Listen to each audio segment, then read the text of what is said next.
వాళ్ళే చేసుకుంటారు.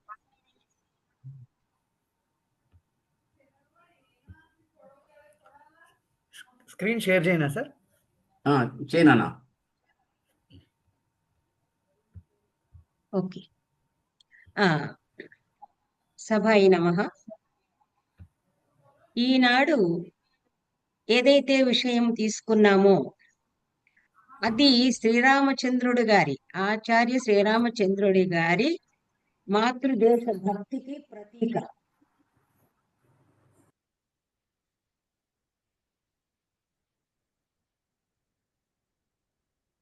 అందులో దాని యొక్క శీర్షిక పేరే మహాన్ భారతోహం. వారు రచించడమే కాక దాన్ని గురించి చెబుతూ ఒకసారి నాతో అన్నారు, చిదానంద రూప శివోహం అనే దానిలో ఉంది అది అని చెప్పారనమాట. కాబట్టి చిదానంద రూప శివోహం అనే దానిలో వస్తుంది అన్నారు. అప్పుడు దీన్ని గురించి మాట్లాడాలి అంటే కొంచెం సంగీతం వచ్చిన వాళ్ళు మాత్రమే మాట్లాడగలరు. అందువల్ల శాస్త్రి గారు అడిగారు, ఇది మహాన్ భారతోహం రూపకం ఉంది అంటే మామూలుగా ఇంకా నీలకంఠం గారి పరిచయం మొదలు పెట్టలేదు నేను, ముందు శీర్షికను గురించి చెప్తున్నాను.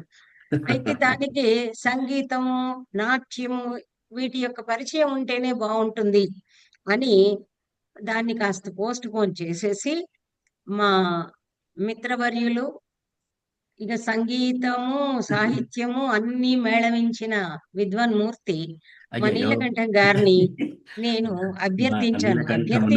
అంటే కొంచెము నాకు గమ్మత్తుగా ఉంటుంది, ఆజ్ఞాపూర్వకంగానే అభ్యర్థిస్తాను, మరీ వినయంగా కూడా కాకుండా నువ్వు చెప్పాలయ్యా అంతే, ఇది నీవే అని అన్నాను. వారు అంగీకరించారు. మరి వారిని గురించి నాకు చాలానే తెలుసు, కానీ మరి అందరికీ కూడా తెలియాలి కాబట్టి కొంచెము పరిచయం.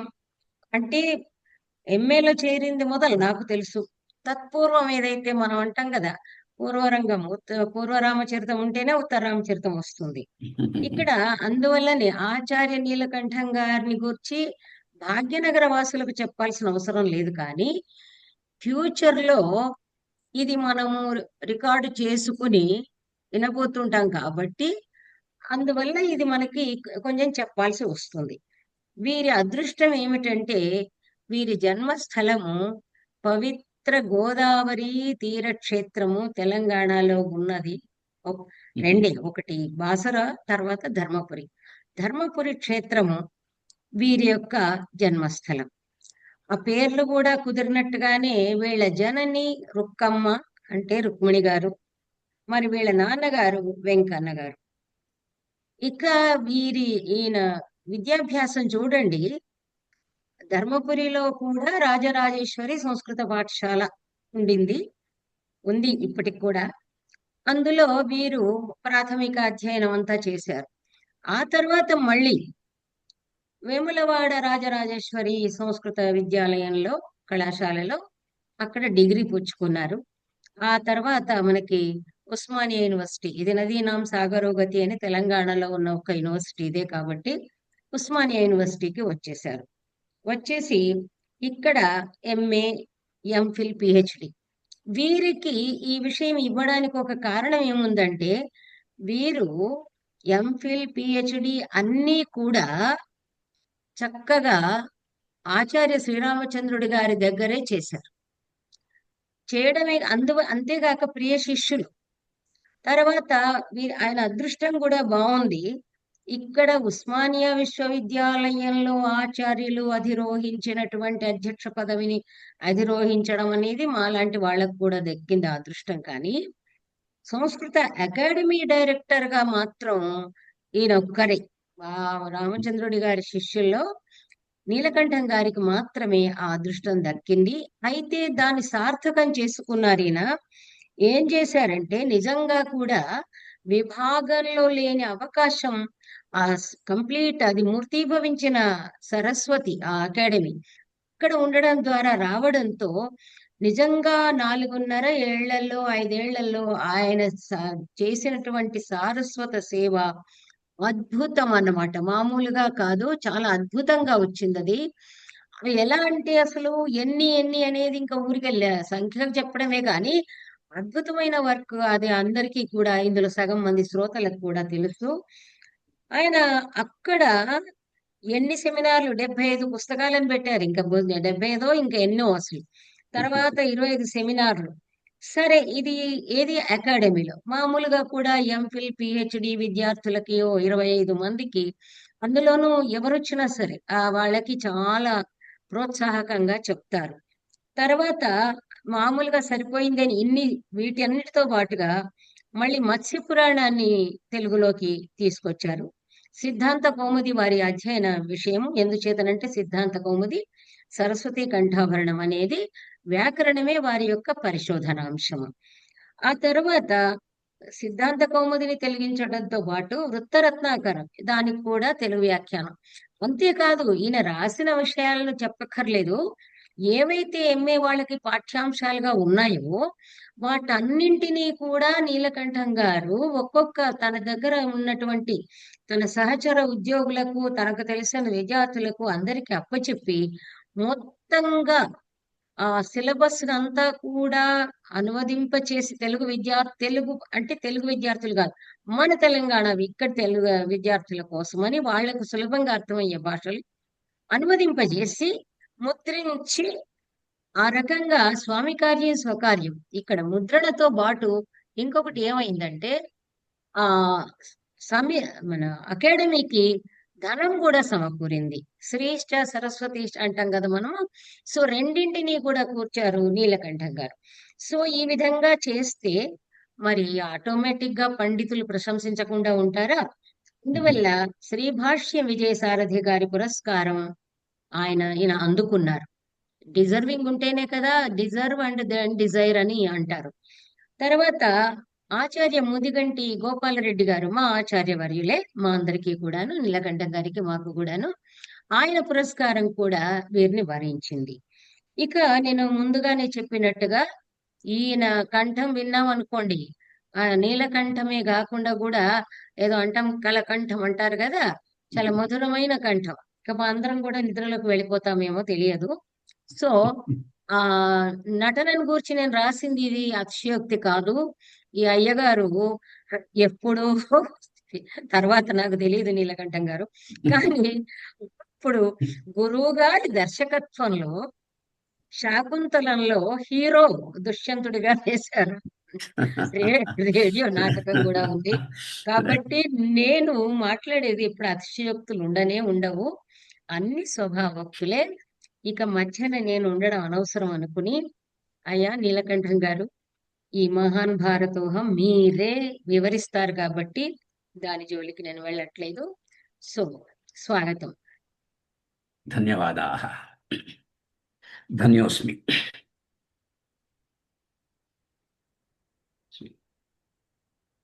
శృతి స్మృతి పురాణనం ఆలయం కరుణాలయం నమామి భగవత్పాదశంకరం లోకశంకరం. న్యాయ వ్యాకరణాద్వైత తత్వజ్ఞం విబుధాగ్రణిం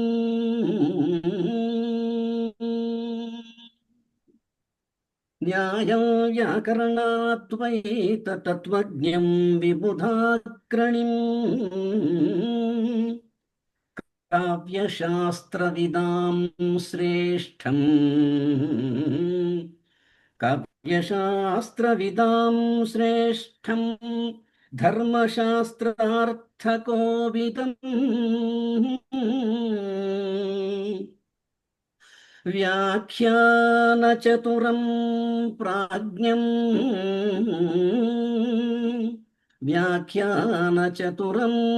ప్రాజ్ఞం పద్మశ్రీ బిరుదాన్వితం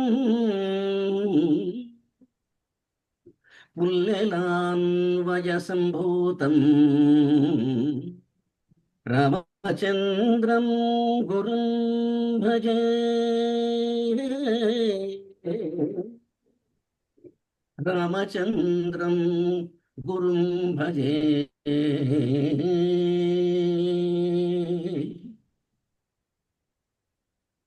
నమస్కారం.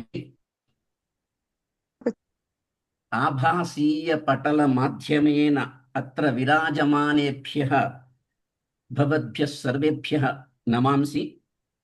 కార్యక్రమస్య అస్య సంయోజికాయై ఆచార్య శశిరేఖా మహాభాగాయై నమాంసి. అస్మాకం విద్యార్థినः కేచన అత్ర దృశ్యంతే, అతః తేభ్యः శుభాశిషः. అస్మత్ గురుచరణైః పుల్లెల శ్రీరామచంద్రుడు మహాభాగైః రచితానాం గ్రంథానాం వ్యాఖ్యానమాలా ఏకా ఆరచితా అస్తి అనయా శశిరేఖా మహోదయయా. తస్యాం వ్యాఖ్యానమాలాయాం అస్మై నీలకంఠాయ అపి కశ్చన అవకాశः లబ్ధः ఇతి కృత్వా ఆత్మానం తు ధన్యం మన్యే. ఇంకా ఇప్పటి నుంచి తెలుగులో మాట్లాడతాను. గురువు గారు రచించినటువంటి భారతోహం అనే లఘు కావ్యాన్ని పరిచయం చెయ్యమని నాకు ఆదేశం. ఆ కావ్యం గురించి చెయ్యమని నన్నే పరిచయం చేయమని అడగడంలో ముఖ్యోద్దేశం, మా అక్కగారికి నీలకంఠంకి ఏదో సంగీతం బాగా వచ్చు, సాహిత్యం కూడా బాగా తెలుసు అని నమ్మకం. ఇందాక వారి మాటల్లో మీరందరూ గమనించి ఉంటారు, ఆమె ఎంత ప్రేమనో ఎంత అభిమానమో ఆ మాటల్లో తెలిసిపోతుంది. ఇంకా ఈ లఘు కావ్యానికి కొంతమంది పిల్లలు చక్కగా నాట్యం చేశారు. ఒకసారి శాస్త్రి గారు ఇక్కడే ఉన్నారు, మన గురువు గారి పుత్రులు, వారు పంపించారు నాకు. ఒకసారి శశిరేఖ మేడం గారు కూడా పంపించారు నాకు. కొంతమంది పిల్లలు భారతీయ విద్యాభవన్లో ఈ మహాన్ భారతోహం అనే దానికి ఒక డాన్స్ బ్యాలెట్ అంటాం కదా, దాన్ని ప్రజెంట్ చేశారు చాలా చక్కగా. అది చివరిలో మీకు చూపిస్తాను, ఒక 10 నిమిషాలు ఉంది అది మీకు చివరిలో చూపిస్తాను. ఇంకా అందుకని అలా కూడా వచ్చింది కాబట్టి చాలా చక్కగా గానం చేసి అది రాయడంలో గురువు గారి ముఖ్య ఉద్దేశం ఏమిటంటే, నేను నిజానికి సంగీతంలో అంత నైపుణ్యం లేనివాణ్ణి అయినప్పటికీ మా శశిరేఖ గారి నమ్మకాన్ని, తర్వాత మా గురువు గారికి కూడా నేనంటే చాలా అభిమానం. ఏ సభ అయినా నీలకంఠుని ప్రార్థనతోనే ఆరంభం కావాలి అని కోరుకునేవారు వారు. కాబట్టి ఇలా పెద్దల యొక్క ఆశీస్సులతో దీని గురించి 4 మాటలు మాట్లాడడానికి ఇక్కడ మీ ముందరికి వచ్చాను. ఇక ఇలాగా ఇప్పుడు మీకు నేను గురువు గారి గురించి, నా గురించి ఒక 2 మాటలు చెప్పి, ఆ తర్వాత మీకు మహాన్ భారతోహం ఒక్కసారి వినిపిస్తాను సంపూర్ణంగా. వినిపించిన తర్వాత ఇక్కడ ఒక్కొక్క శ్లోకాన్ని మీకు చూపిస్తున్నాను నేను. ఒక్కొక్క శ్లోకంలో వైశిష్ట్యం ఏంటో ఆ తర్వాత చెప్తాను. ఆ తర్వాత చివరిలో ఇందాక చెప్పాను కదా, కొంతమంది పిల్లలు చాలా చక్కటి నాట్య ప్రదర్శన ఇచ్చారు, అది కూడా మీకు చూపిస్తాను. ఇదంతా కూడా నిర్ణయించినటువంటి సమయంలోనే అయిపోతుందని నాకు బాగా నమ్మకం. చూద్దాం. ఇక గురువు గారి గురించి 2 మాటలు నేను తప్పకుండా చెప్పుకోవాలి. శశిరేఖ గారు ఎంత చెప్పినా కానీ నేను కూడా చెప్పుకోవాల్సింది. ఎందుకంటే 1983వ సంవత్సరం అనుకుంటాను, నేను ఎంఏ అయిపోయిన తర్వాత ఎంఫిల్లో చేరాను. ఎంఫిల్లో చేరానే కానీ దృష్టి అంతా కూడా ఏదో ఊరికి కరీంనగర్కి వెళ్ళిపోవాలి, జిల్లా పరిషత్ స్కూల్లో ఏదైనా తెలుగు పండితుడి పోస్ట్ వస్తుంది వెళ్ళిపోవాలి అని. ఎందుకంటే జీవన యానం చాలా కష్టమయ్యేది ఆ రోజుల్లో. అందుకని ఏదో ఒక ఉద్యోగం వెతుక్కోవాల్సిందే అనేటువంటి ఆలోచనలో ఉన్నాను నేను ఆ రోజుల్లో. 1983లో ఇప్పుడు కాలేజ్ ఆఫ్ ఎడ్యుకేషన్ అని ఉంది, దాన్ని డైరీ ఫార్మ్ బస్ స్టాప్ అంటారు. ఓ రోజు సాయంకాలం అక్కడ నేను ఎక్కడికో బయటకు పోవడం కోసమని బస్ స్టాప్లో నిల్చున్నాను. మీరందరికీ ఆశ్చర్యపోతారు, గురువు గారికి బజాజ్ చేతకుండేది. బజాజ్ చేతక్ మీద చాలా నిదానంగా చక్కగా హెల్మెట్ పెట్టుకొని శాస్త్రోక్తంగా నడిపేవారు వారు. అలా ఆయన బహుశా అకాడమీ నుంచి కావచ్చు, ఇంటికి వెళ్తున్నారు, తార్నాకలో ఇల్లు ఉండేది. అలాగా నన్ను చూచి నేను వారిని గమనించలేదు, ఇటువైపు ఉన్నాను. వారు నన్ను గమనించి అక్కడ స్కూటర్ ఆపి నన్ను పిలుస్తున్నారు, కానీ నేనేమో బస్సు ఏదో వస్తుందా అని చూస్తూ నిల్చున్నాను. చివరికి గురువుగారు ఏం చేశారంటే, అక్కడ నిలిచిన ఇద్దరు ముగ్గురు పిల్లలు ఎవరున్నారు, అటువైపు నిలిచిన పిల్లలు, వాళ్ళు చూశారు. వాళ్ళు చూసి వాళ్ళు, సార్ మిమ్మల్ని పిలుస్తున్నారు అన్నారు నన్ను.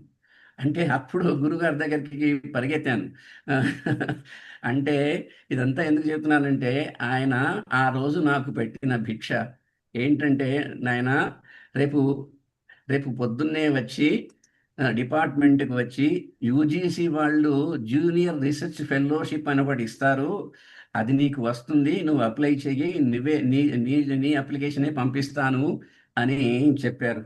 అదండి, ఆ రోజు గురువు గారు నన్ను ప్రత్యేకంగా పిలుచుకొని చెప్పి, బస్ స్టాప్లో పిలుచుకొని చెప్పి నాకు జేఆర్ఎఫ్ జూనియర్ రీసెర్చ్ ఫెలోషిప్ వచ్చేటట్టుగా చేశారు. దాని కారణంగానే నేను ఎంఫిల్ చేయగలిగాను పూర్తిగా. ఆ తరువాత గురువు గారి దగ్గరే పిహెచ్డి కూడా పూర్తి చేశాను. ఇవాళ నేను మీ అందరి ముందు ఇక్కడ నిల్చుండి 4 మాటలు మాట్లాడుతున్నాను అంటే కేవలం గురువు గారే. లేకపోతే ఏదో జిల్లా పరిషత్ స్కూల్లో ఎక్కడో తెలుగు పండితుడిగా చేసి రిటైర్ అయిపోయి విశ్రాంతి తీసుకుంటూ ఉండేవాడిని మా ఊళ్ళో. కానీ ఆ అదృష్టం ఇలా వరించింది. గురువు గారి దయ వల్లనే, కేవలం వారి భిక్షతోనే ఇవాళ నేను మీ ముందర వచ్చి నిల్చున్నాను, 4 మాటలు మాట్లాడుతున్నాను. ఇక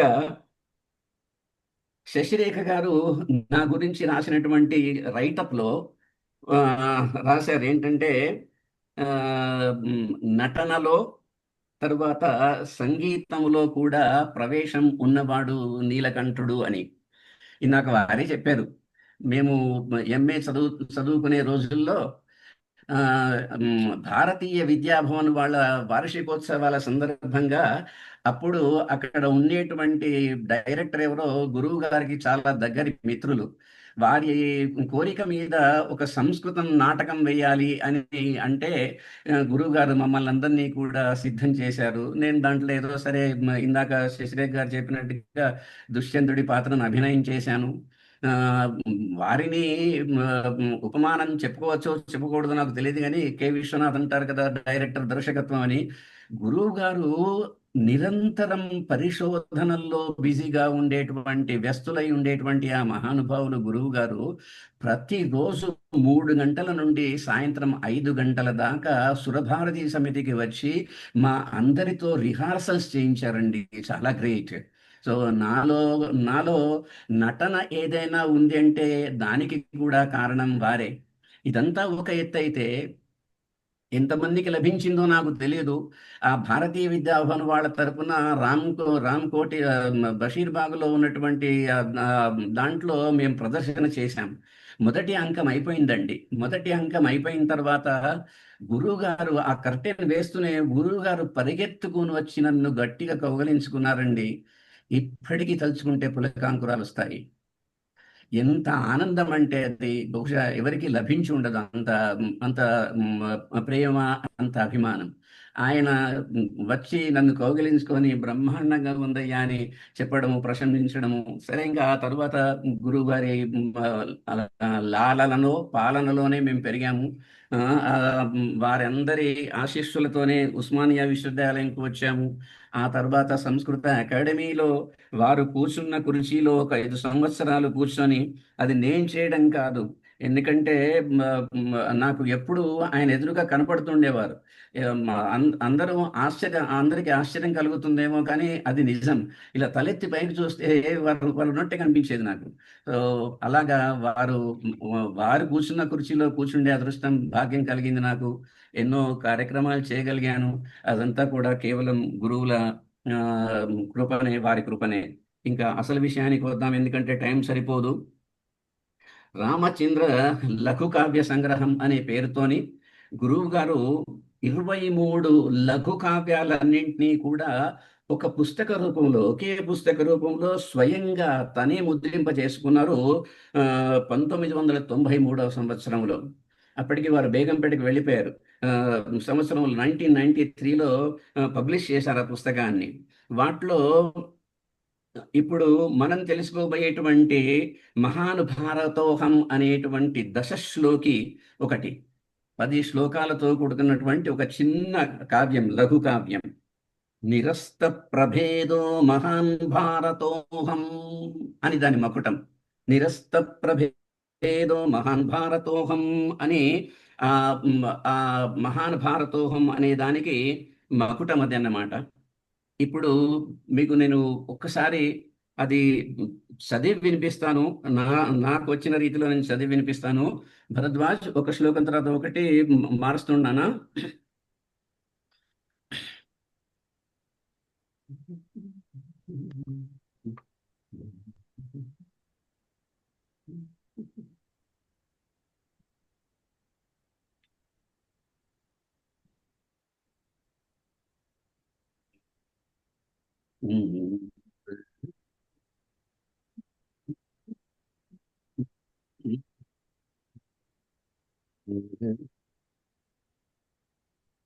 నవంగో నవాంగో నవాహం కళింగః నవా మధ్యదేశ్యః మహారాష్ట్రకోహం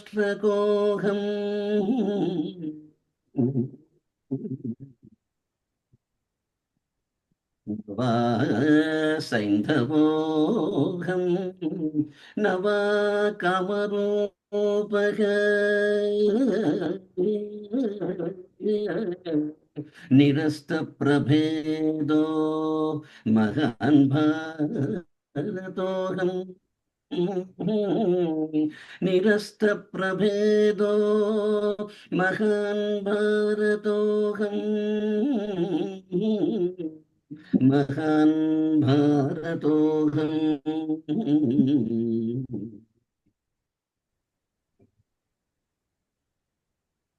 భరద్వాజ్.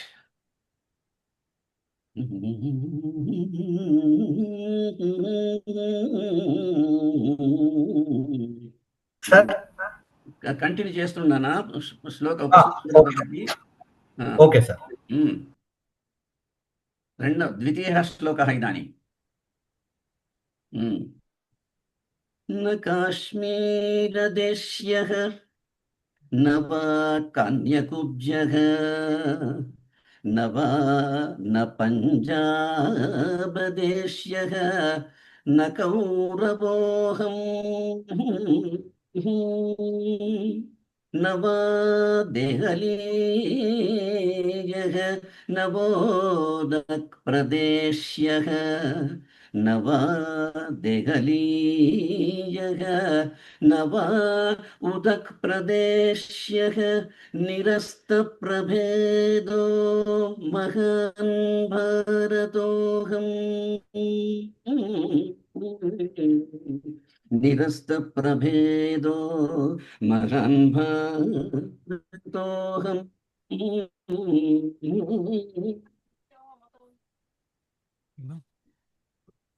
न कर्णाटदेश्यः न कर्णाटदेश्यः न वा केरलीयः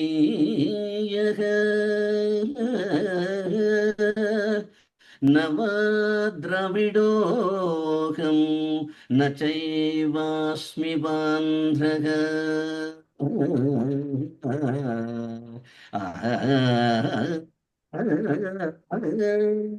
विशाले गृहे मे विशाले गृहे मे विभागाः किले मे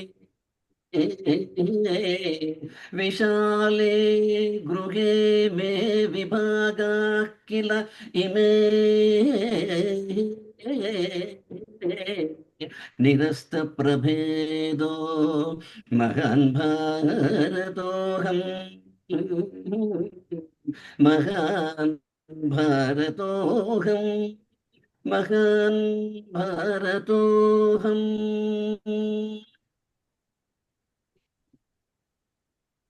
न विप्रः न वा क्षत्रियः अहम् न विप्रः न वा क्षत्रियः अहं न वैश्यो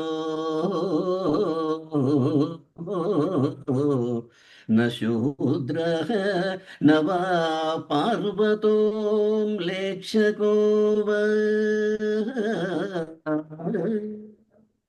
विभेदाः किल इमे समे लोकसिद्धाः विभेदाः किल इमे समे लोकसिद्धाः निरस्तप्रभेदो महान् भारतोऽहम् महान् भारतोऽहम् महान् भारतोऽहम्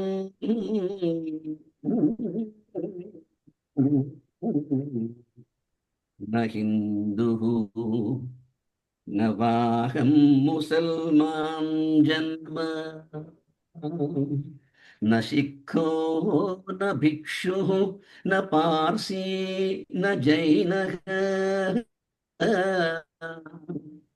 न हिन्दुः न वाहं मुसल्मान जन्म न शिखो न भिक्षुः न पार्सी न जैनः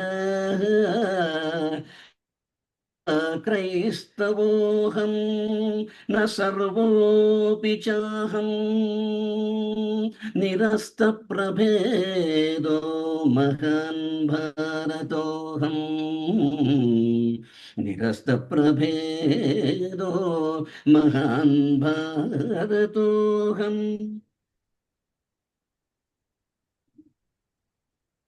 कृशौ मेऽत्र सिन्धुः सदा एव आत्मबन्धुः कृशौ मे अत्र सिन्धुः सदैव आत्मबन्धुः सदैव आत्मबन्धुः मम स्नानद्रोणी मुदासौ त्रिवेणी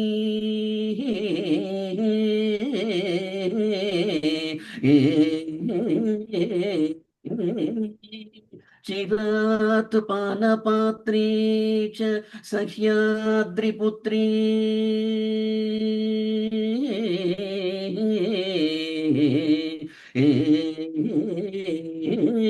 निरस्तप्रभेदो महान् भारतोऽहम्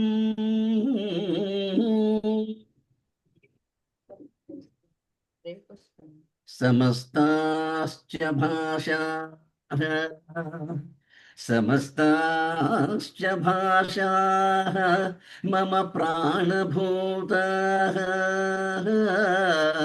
समस्ताश्च भाषाः मम प्राणभूताः समस्तानि शास्त्राणि मूर्धा ममैव समस्तोऽपि काव्यप्रपञ्चोऽस्य हृन्मे समस्तोऽपि काव्यप्रपञ्चोऽस्य हृन्मे निरस्तप्रभेदो महान् भारतोऽहम्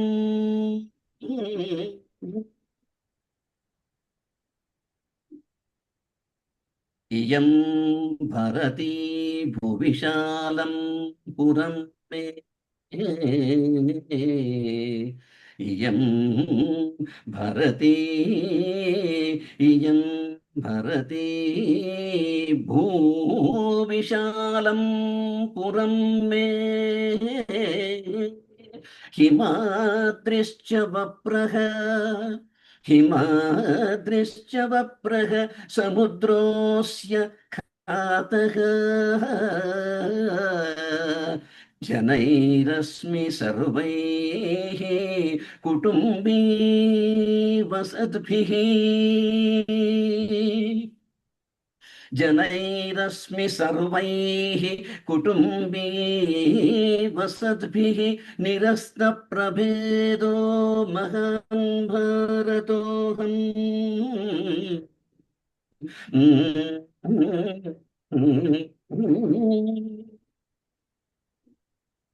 यदान्यः सुहृत् यदान्यः सुहृत् तस्य हस्तं हि दद्याम्।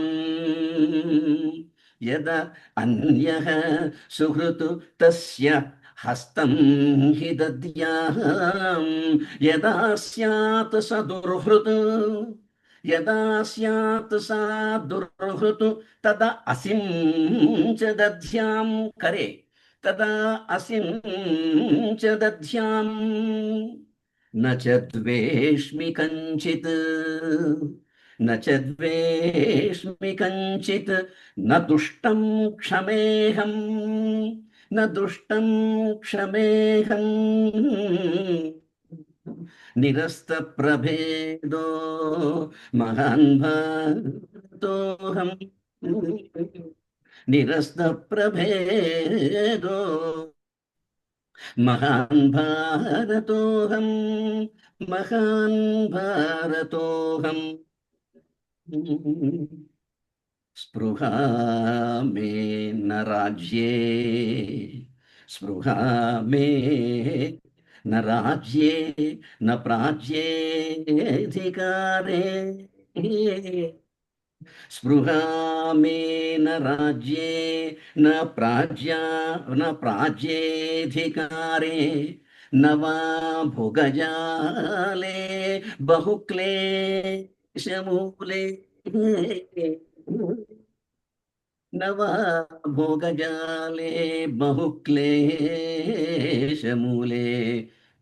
स्थिरामुन्नतिं भारते कामयेऽहम्। स्थिरामुन्नतिं भारते कामयेऽहम्। स्थिराम् उन्नतिं भारते कामयेऽहम्। स्थिराम् उन्नतिं भारते कामयेऽहम्। निरस्तप्रभेदो महान् भारतोऽहम्। निरस्तप्रभेदो महान् भारतोऽहम्। निरस्तप्रभेदो महान् भारतोऽहम्। महान् भारतोऽहम्। महान् भारतोऽहम्।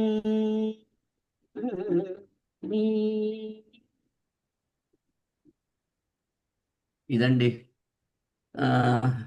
నిరస్త ప్రభేదో మహాన్ భారతోహం. ధ్వని సరిగ్గా వినబడుతోందండి? వినబడుతోంది. వినబడుతోంది కదా? సరే, పూర్ణంగా వినపడుతోంది. ధన్యోస్మి ధన్యోస్మి. ఇంకా దాని పరిచయం చేయాలి కదా. అయ్యా కావ్యం పరిచయం కొన్ని మాటల్లో చేస్తాను. చేయాలి చేయాలి. భారతదేశ ప్రాశస్త్యాన్ని వర్ణించుకుంటూ సంస్కృతంలో అనేక మంది కవులు, చాలా మంది కవులు గీతాలు రాశారు, కావ్యాలు రాశారు, లఘు కావ్యాలు రచించారు. మాతృభూమి వందనం, జయ జయ భారతమాతః, భారత భూ ప్రశస్తి, భారత ప్రశస్తి, భారత భారతి అంటూ వివిధమైనటువంటి వాటితో టైటిల్స్ అంటాం ఆంగ్లంలో, వాటితోటి అనేక మంది కవులు వివిధమైన భావాలతో అనేక కావ్యాలు రచించారు. దాంట్లో కొంతమంది ప్రసిద్ధులు మనకందరికీ తెలిసిన వాళ్లే. వాసుదేవ శాస్త్రి ద్వివేది, మహానుభావుడు, ఉత్తరప్రదేశ్. అలాగే మహాదేవ శాస్త్రి, ఇంకా రమాకాంత శుక్ల, సత్యవ్రత శాస్త్రి, అభిరాజ రాజేంద్ర మిశ్ర, శ్రీధర భాస్కర్ వర్ణేకర్, శ్రీభాష్యం విజయసారథి, తిగుళ్ల శ్రీహరి శర్మ వేములవాడ సంస్కృత కళాశాలలో అధ్యాపకులు వారు. ఇటువంటి మహాకవులు ఎంతో మంది చాలా తమ తమ పద విన్యాసంతోని, భావనా చాతుర్యంతోని భారతదేశం యొక్క ఔన్నత్యాన్ని, వైశిష్ట్యాన్ని చాలా చక్కగా వర్ణించారు. వీళ్ళంతా కూడా ఇప్పుడు నేను చెప్పినటువంటి కవులు కూడా, నేను దాదాపు ఒక 50 పుస్తకాలు చూశాను ఇప్పటికీ ఈ భారత. ఎందుకంటే అమ్మ నాకు చెప్పింది ఈ పుస్తకం గురించి పరిచయం చేయాలని. మరి పరిచయం చేయాలంటే పుట్టుపూర్వోత్తరాలు చూడాలి కదా, అందుకోసం పరిశోధన చేస్తూ వస్తున్నాను. ఒక 50 చూశాను ఇప్పటికీ. దీంట్లో ఈ కవులంతా కూడా భారతదేశంలో ఉండేటువంటి సముద్రాలను, నదులను, పర్వతాలను, క్షేత్రాలను, ఎన్నో ఎన్నో వ్యవసాయాన్ని, అనేక అనేక విషయాలని, ఒక్కొక్క అంశాన్ని చాలా చక్కగా వర్ణిస్తూ ఉద్వేగాన్ని కలిగిస్తారు. అందరూ కూడా, ప్రతి కవి కూడా ఉద్రేకాన్ని కలిగిస్తారు, దాంట్లో సందేహం లేదు. దేశంలో ఉండేటువంటి వివిధ ప్రాంతాలను, వివిధ భాషలను, వివిధ జాతులను గురించి కూడా చెప్పుకుంటూ, వర్ణించుకుంటూ, ఇవన్నీ కలిగినటువంటి మాతకి నమస్సులు అనుకుంటూ వీళ్ళందరూ కూడా వందనాలు సమర్పించారు భారతదేశానికి, భారత మాతకు. అయితే ఇందాక నేను అన్నట్టుగా కవులందరూ కూడా మహానుభావులే, సందేహం ఏం లేదు. వారు వ్రాసినటువంటి అన్నీ చదువుతుంటే ఏ కవి కూడా తక్కువ కాదు. ఏ కావ్యానికి ఆ కావ్యం చాలా అద్భుతమైనటువంటి కావ్యం. అవన్నీ అంత గొప్పగా ఉంటే మరి ఈ అందరి కవులందరివి ఉన్నాయి కదా, మరి గురువు గారి వైశిష్ట్యం ఏమిటి అంటే, శ్రీరామచంద్రుడు గారు ఎన్నుకున్నటువంటి మార్గం ఒక విశిష్టమైనటువంటి మార్గం. వాళ్ళందరూ కూడా భారత మాతను కొలుస్తూ, స్తుతిస్తూ, అమ్మా నీ దగ్గర ఇవి ఉన్నాయి, నీ దగ్గర ఇవి ఉన్నాయి, నీ దగ్గర ఉన్నాయని దాదాపుగా అందరూ కూడా భారత మాతను ప్రార్థన చేస్తూ, స్తుతిస్తూ, ఆమెను పొగుడుతూ, భారతదేశం యొక్క ఔన్నత్యాన్ని తెలపడం కోసం రాసినటువంటి కావ్యాలు వాళ్ళందరూ రాసినటువంటివి. కానీ ఇక్కడ గురువు గారి కావ్యం అది కాదు. నేను మహాభారతమును, నేను అహం మహానతో, భారత మాత తన యొక్క వైశిష్ట్యాన్ని చెప్పుకునేటువంటి ఒక విభిన్నమైనటువంటి, విశిష్టమైనటువంటి, చాలా అరుదైనటువంటి మార్గాన్ని ఎన్నుకొని గురువు గారు నిరస్త ప్రభేదో మహాన్ భారతోహం అని 10 శ్లోకాల్లో ఒక అద్భుతాన్ని సృష్టించారు.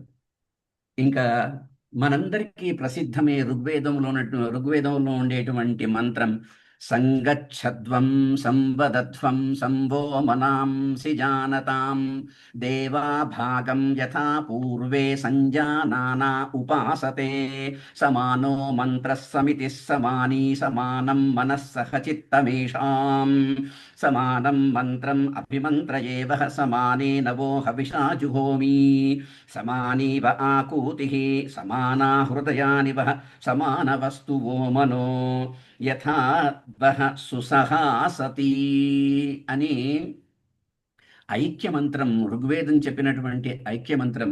దీని గురించి చెప్పకుండానే, దీని గురించి పట్టించుకోకుండానే ఆధునికులందరూ కూడా ఏదో గొప్ప గొప్ప మాటలు మాట్లాడుతున్నారు. సరే, ఈ మంత్రం ఒకప్పుడు శశిధర్ గారికి గుర్తుండుంటుంది. ఇది మా సురభారతి సమితికి ప్రార్థనా గీతం. గురువు గారు ఎన్ని సభలు నిర్వహించేవాళ్ళు, ఆ సభలన్నిటిలో ఈ సంగచ్చధ్వం సంవదధ్వం నీలకంఠమే పాడాలి మంత్రం. అది అలాగా సంగచ్చధ్వం సంవదధ్వం ఎప్పుడూ తిరుగుతూ ఉంటుంది మనసులో. అనేక కార్యక్రమాలు, అన్ని కార్యక్రమాల్లో ఈ మంత్రంతోనే ఆరంభమయ్యేటువంటిది కార్యక్రమం. సరే, ఎందుకు చెప్తున్నాను ఈ సంగచ్చధ్వం సంవదధ్వం అనేది ఇక్కడ ఉదాహరించాల్సినటువంటి అవసరం ఏంటంటే, వివిధమైనటువంటి జాతులు అయినా సరే వేదం ఏం చెప్తోంది? సంగచ్చధ్వం అని చెప్తోంది. వివిధమైనటువంటి భాషలు, అనేక భాషలు అయినా పర్వాలేదు నాయనా, ఒకే మాట మీద నిలబడండి. భాషలు వేరే అయితే కావచ్చు, ఒకే మాట మీద నిలబడండి అని చెబుతోంది వేదం. అలాగే ఇంకా చాలా చెప్పింది అక్కడ. దేవా భాగం యథా పురుం సమానో మంత్ర సమానం మనః సమానం మంత్రం సమానేన వా హవిషా జుహోమి.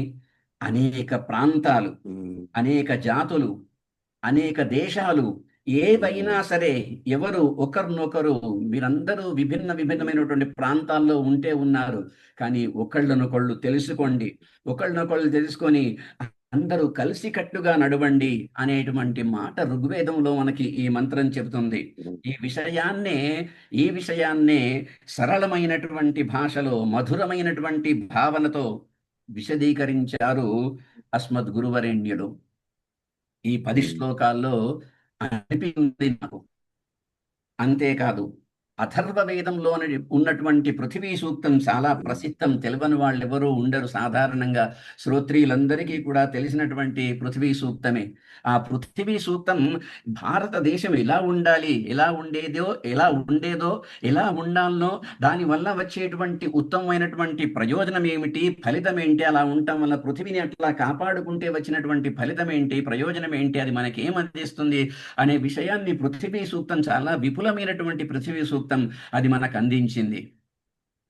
ఈ ఈ ప్రకారంగా వేదాలు, ఉపనిషత్తులు, ధర్మశాస్త్ర గ్రంథాలు, శ్రీమద్ రామాయణం, మహాభారతం, పురాణాలు దాదాపుగా అన్నింటినీ అవలోకనం చేసినటువంటి మహానుభావులు మా గురువు గారు. అవలోకనం చేసినటువంటి మహానుభావులు గురువు గారు. ఈ వాంగ్మయం అంతటా, అంటే ఆయా సందర్భాలలో ఈ వాంగ్మయంలో అంతటా కూడా, ఇప్పుడు ఉదాహరించినటువంటి అన్ని గ్రంథాల్లో కూడా అనేక సందర్భాల్లో భారత భూమి యొక్క ప్రాశస్త్యాన్ని వర్ణించారు ఆనాటి మన మహర్షులు. ఇదంతా అవలోకనం చేసినటువంటి శ్రీరామచంద్రపాదులు భారతదేశ స్వాతంత్ర్య సంగ్రామాన్ని స్వయంగా చూశారు. ఈ ఋషులు, వ్యాసుడు, వాల్మీకి, మహానుభావులు వాళ్ళంతా కూడా భారతదేశ స్వాతంత్ర్య ఉద్యమాన్ని చూసిన వాళ్ళు కాదు. కానీ మన ఈ తెలుగు వాల్మీకి మాత్రం సాక్షాత్తుగా దాన్ని చూశారు. స్వాతంత్ర్య సంగ్రామాన్ని స్వయంగా చూసినటువంటి వారు. అందుకే వారు సుసంహత భారతం, మనకి పెన్నా మధుసూదన్ పరిచయం చేశాడు ఆరంభంలో, మొదటి రోజే దాంతోనే మనం ఆరంభం చేసుకున్నాం. సుసంహత భారతం స్వయంగా వీక్షించిన వాళ్ళు కాబట్టి, ప్రత్యక్షంగా చూసిన వాళ్ళు కాబట్టి, సుసంహత భారతం అనేటువంటి అద్భుతమైనటువంటి నాటకాన్ని రచించారు శ్రీరామచంద్రుడి గారు. చాలా గొప్ప నాటకం. దాంట్లో ఒక చోట అంటారు, ఇందాక ఋగ్వేదం సూక్తం చెప్పాను కదా, అదే విషయాన్ని చూడండి ఎంత సరళంగా చెప్పారు సుసంహత భారతములో. మత్ ప్రాంత మద్భాష మే వేష మే కులం చ మే పక్ష ఇతి సంకుచిత ధియః అమీ విస్మృత దేశాః మిథో ద్విషంత్యత్ర. భారతదేశ ప్రజలందరినీ కూడా జాగరూకులను చేస్తూ చెప్పినటువంటి శ్లోకం. ఈ నా ప్రాంతము, నా భాష, నా వేషము, నా కులము, నా పక్షము అనుకుంటూ వస్తారు, దేశాన్ని విచ్ఛిన్నం చేయడానికి ప్రయత్నం చేస్తారు. ఇప్పుడు కూడా మనం చూస్తూనే ఉన్నాం ఎటువంటి కుశక్తులు దేశాన్ని విచ్ఛిన్నం చేయడానికి ప్రయత్నిస్తున్నాయో. అటువంటి గొప్పమైనటువంటి శ్లోకాలు కలిగినటువంటి సుసంహత భారతంలో ఇంకొక గొప్ప వైశిష్ట్యం ఏంటంటే, భవభూతి మహాకవి రచించినటువంటి ఉత్తర రామచరితంలోనే గర్భాంకం అనేటువంటి గొప్ప వైశిష్ట్యం ఉంది. నాటకాల్లో ఉండేటువంటి వైశిష్ట్యము మళ్ళీ పుల్లెల వారు రచించినటువంటి సుసంహత భారతంలో మాత్రమే ఆ గర్భాంకం ఉంది. అది నాటకాంతం హి సాహిత్యం అని అంటారు కదా, అది. ఎందుకంటే పుల్లెల వారు వ్యాకరణ శాస్త్ర గ్రంథాలు రాశారు, వేదాంత శాస్త్ర గ్రంథాలు రాశారు, లక్షణ గ్రంథాల గురించి, అలంకార శాస్త్రం గురించి ఇంకా చెప్పాల్సిన పనే లేదు. అనేక కావ్యాలు రచించారు. మరి నాటకం అండి, నాటకాంతం హి సాహిత్యం. అందుకని ఒక చక్కని నాటకం కూడా మనకి అందించారు. ఇలాగా సుసంహత భారతములో కానీ, వ్యాఘ్రీతనయ సంవాదములో కానీ, సమసామయికంలో కానీ, పారసీక లోకోక్తయలో కానీ, కౌండిన్య స్మృతిలో కానీ ఏ పుస్తకం చూసినా సందర్భాన్ని బట్టి గురువు గారు ఎక్కడ అవసరం వస్తే అక్కడ భారతదేశ ప్రాశస్త్యాన్ని చెప్పడానికి ప్రయత్నించారు. ఇక మహాన్ భారతోహం విషయానికి వస్తే, నేను పైన చెప్పినట్లుగా భారతదేశమే స్వయంగా తన వైభవాన్ని, తన వైశిష్ట్యాన్ని తెలుపుతున్నట్లుగా వ్రాశారు వారు. చాలా చిన్న కావ్యం, 10 శ్లోకాలే ఉన్నాయి, దశశ్లోకి. ఇక్కడ ఈ 10 శ్లోకాల్లోనే ఎందుకు రచించారు గురువు గారు అని ఒక సందేహం కలగచ్చు. అందరికి కలుగుతుంది, నాకు కలిగింది, అందరికి కూడా కలగచ్చు. అయితే గురువు గారికి శంకర భగవత్పాదుల మీద అపారమైనటువంటి గౌరవం. శంకర భగవత్పాదులు మీ అందరికీ తెలుసు, దశశ్లోకి రచించారు. న భూమిర్న తోయం న తేజో న వాయు నఖం నేంద్రియం వా న తేషాం సమూహః అనైకాంతికత్వాత్ సుషుప్త్యేక సిద్ధః తదేకో వశిష్ఠః శివః కేవలోహం అని శంకర భగవత్పాదులు రచించారు, దశశ్లోకి రచించారు. నేను అనుకుంటాను బహుశా దాని ప్రభావమే గురువు గారి పైన ఉండి ఉంటుంది. అందుకోసమే దశశ్లోకిలో అక్కడేమో వారు అద్వైత తత్వాన్ని గురించి చెప్పడానికి అది రచించారు. ఇక్కడేమో భారతదేశ ప్రశస్తి గురించి చెప్పినా కూడా ఇక్కడ కూడా అద్వైత భావన ఉంది దీంట్లో అని నా భావన. ఈ శ్లోకాల్లో కూడా అద్వైత భావన ఉంది అని. అందుకోసం నేను అనుకుంటాను ఆ దశశ్లోకిని అనుసరించి గురువుగారు ఈ దశశ్లోకి రచించారు అని. ఇక కానీ ఈ దశశ్లోకి గురువుగారు రచించినటువంటి దశశ్లోకి మహత్వాన్ని, భారతదేశ మహత్వాన్ని తెలపడం కోసం రాసింది. భా అంటే స్వప్రకాశ, స్వప్రకాశ. సంవిత్ స్వప్రకాశ సంవిత్. తస్యాం రతాః ఏ జ్ఞానినః తే అత్ర తిష్టంతీతి కృత్వా అస్య భారతం ఇతి నామ. దీన్ని భారతదేశం అని ఎందుకంటారు అంటే ఎందుకట. అంటే జ్ఞానము, స్వప్రకాశము, సంవిత్ జ్ఞానము అంటే వైదికమైనటువంటి జ్ఞానము, మహత్తరమైనటువంటి జ్ఞానము, తత్వచింతనతో కూడినటువంటి జ్ఞానము.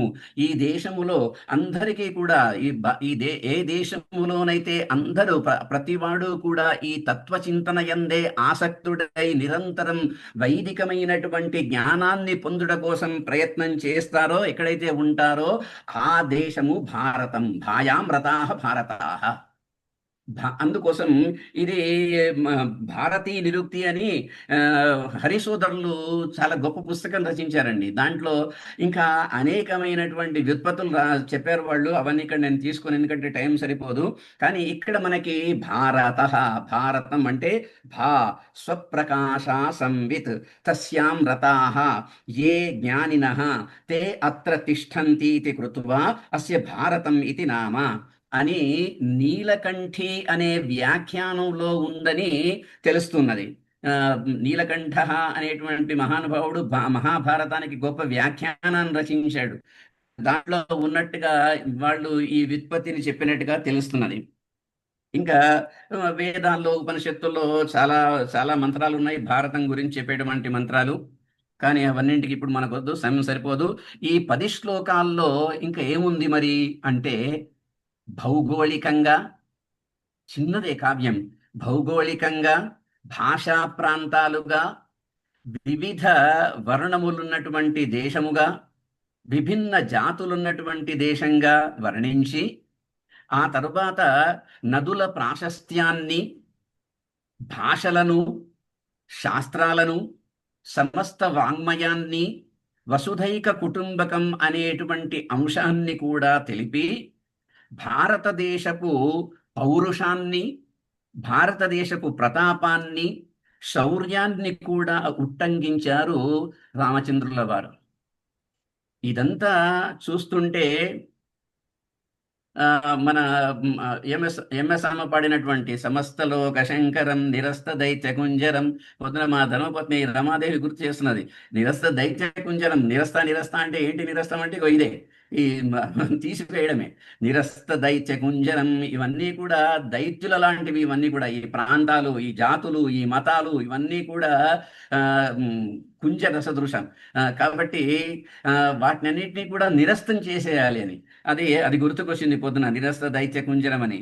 చివరగా ఇన్ని రకాల సంపదలు ఉన్నప్పటికీ నాకు చివరి శ్లోకం ఇది ఇందాక మీకు అందరికీ అయింటుంది, మళ్ళీ చెప్తున్నాను. నాకు ఏ కోరిక లేదు. భారతమాత అంటుంది, నాకేమీ కోరిక లేదు. నేను ఏ దేశాన్ని శాసించాలని చూడట్లేదు. నాకు కావలసింది ఒకటే, అదే భారతదేశపు ఔన్నత్యం, భారతదేశపు విశ్వగురుత్వం. ఇప్పుడు మనం అందరం వింటుండేది భారతదేశపు విశ్వగురుత్వం. దీంట్లో మనకు మన జాతీయ గీతం కూడా కనపడుతుంది, జనగణమన అధినాయక జయ హే. దాంట్లో మనం వింటాం కూడా ఎప్పుడు, పంజాబ్, సింధు, గుజరాత్, మరాఠా, ద్రావిడ, ఉత్కల, వంగ అనేటువంటి జాతీయ గీతం యొక్క ప్రభావం కూడా మనకి ఈ దశ శ్లోకాల్లో కనపడుతుంది. అంతేకాదండి, మీలో చాలా మందికి తెలిసి ఉంటుంది, ఇప్పుడు పాఠశాలల్లో చేస్తున్నారో లేదో తెలియదు కానీ మా చిన్నప్పుడు అయితే మేము చేసేవాళ్ళం. ఇప్పుడు ఎలా ఉందో తెలియదు, ప్రతిజ్ఞ చేసేవాళ్ళం. వందే మాతరం పాడిన తర్వాత ప్రతిజ్ఞ చేసేవాళ్ళం. మన పైడిమర్రి వెంకట సుబ్బారావు గారు రచించినటువంటి ప్రతిజ్ఞ. అందరూ ఒక విద్యార్థి అక్కడ నిల్చుండి చెప్పేవాడు, ఇద్దరు విద్యార్థులు, మిగతా విద్యార్థులందరూ కూడా అనేవాళ్ళు. సో ఆ భారతదేశ ప్రతిజ్ఞలో ఉండేటువంటి విషయాలన్నీ కూడా మనకి ఈ దశశ్లోకిలో కనబడుతుంది. అంత ఆ మహత్వం కూడా కనబడుతుంది. భారతదేశము నా మాతృభూమి, భారతీయులందరూ నా సోదరులు అనుకుంటూ చాలా చాలా బాగా ఉంటుంది అది, సరళమైనటువంటి భాషలో.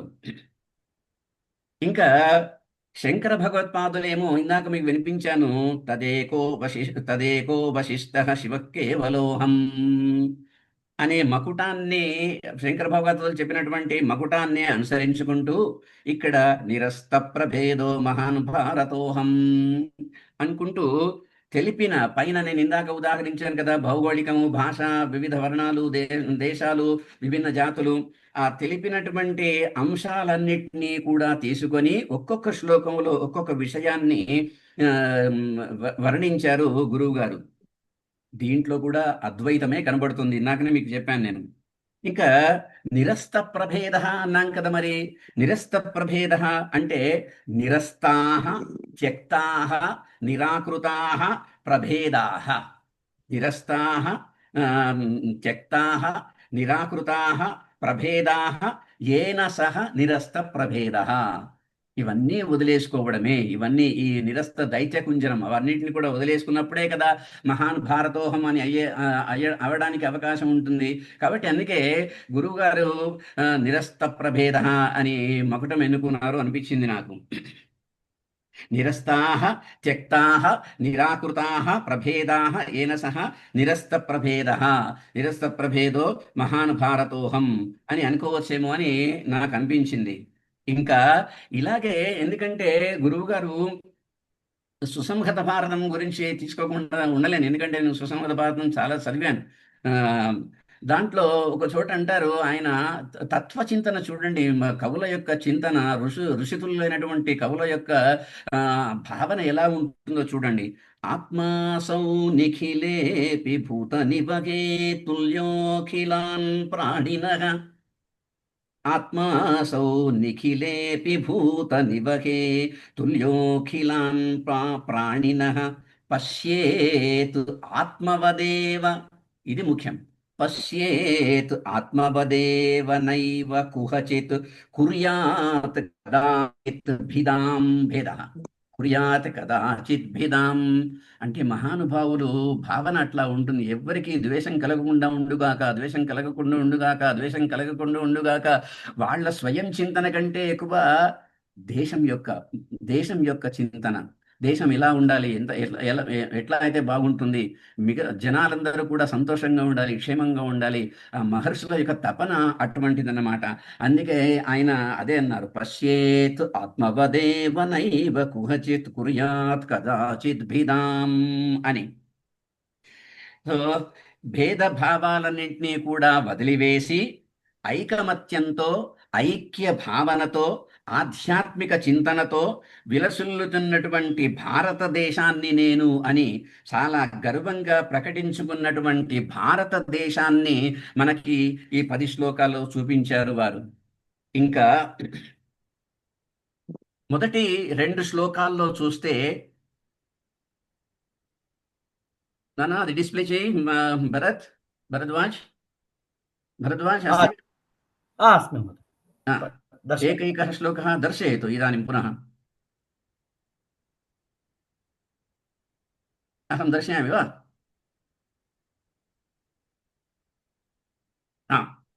ప్రథమः శ్లోకः. చూడండి, వంగదేశము, అంగదేశము, కళింగదేశము, మధ్యదేశము, మహారాష్ట్రము, సింధుదేశము, కామరూప. కామరూప, కామాఖ్య కామాఖ్య కామాఖ్య అని ఇప్పుడు చాలా మంది పరిగెత్తి క్షేత్ర దర్శనం కోసం వెళుతున్నారు. అస్సాంని కామరూప అంటారంట. మనం చరిత్ర చూస్తే మనకి తెలుస్తుంది. అస్సాం ఈ విధంగా ఈ దేశాలన్నిటినీ కూడా ఇక్కడ చెప్పారు ఆయన. వంగదేశం, అంగదేశం, కళింగదేశం, మధ్యదేశం, మరాఠా, సింధు రాజ్యం, కామరూపం, దీన్నే అస్సాం అని, దీన్నే ప్రాగ్జ్యోతిషపురం అని మహాభారతంలో అన్నట్టుగా మనకి చెప్పబడింది. నెక్స్ట్ శ్లోకం నాన్న, కాశ్మీరం. నెక్స్ట్ కాశ్మీరం. ఈ 2 శ్లోకాల్లో కూడా దేశాలు, ప్రాచీన కాలంలో ఉండేటువంటి రాజ్యాల పేర్లు తీసుకున్నారు వారు. కాశ్మీరం, కాన్యకుబ్జం. ముఖ్యంగా మనకి గుర్తుకొచ్చేది భవభూతి. ఎందుకంటే కాన్యకుబ్జాని ఉంటే యశోవర్మ ఆస్థానంలో భవభూతి ఉన్నాడని మనకి బాగా ప్రసిద్ధి. కాన్యకుబ్జం పేరు వింటూనే మనకి భవభూతి గుర్తుకొస్తాడు, భవభూతి మహాకవి. అలాగే పంజాబ్, అలాగే కురుదేశం, దెహలీ, ఉదక్ ప్రదేశ, ఉత్తర దేశం. ఇవన్నీ కూడా భౌగోళికంగా ఉత్తర ప్రాంతంలో, భారతదేశంలో ఉండేటువంటి ఉత్తర ప్రాంతంలో ఉండేటువంటి రాజ్యాలన్నింటినీ కూడా చెప్పుకుంటూ వచ్చారు. ఇన్ని రాజ్యాలున్నా కానీ నాకు భారతదేశం ఏముంటుంది, నాకు భేదభావం లేదు, సమమైనటువంటి భావనతోనే నేనున్నాను. అందుకే నేను మహాన్ భారత అని చెప్పుకుంటోంది. ఇంకా మూడవ శ్లోకం చూడండి. మూడవ శ్లోకం చూసేసరికి దక్షిణ ప్రాంతానికి వచ్చారు. ఎందుకంటే మధ్యప్రదేశ్, మహారాష్ట్ర, మధ్యప్రదేశ్ దాటిన తర్వాత సుమారుగా 90% ప్రాంతాలలో హిందీనే ఎక్కువ మనకు కనబడుతుంది. కానీ హిందీ లేకుండా ఉండేటువంటి ప్రాంతాలు దక్షిణ ప్రాంతాలే ఎక్కువగా. కర్ణాటదేశ నవా కేరళీయ నవా ద్రావిడోహం నైవాస్మి బాంధ్ర విశాలే గృహే మే విభాగా కిలే మే.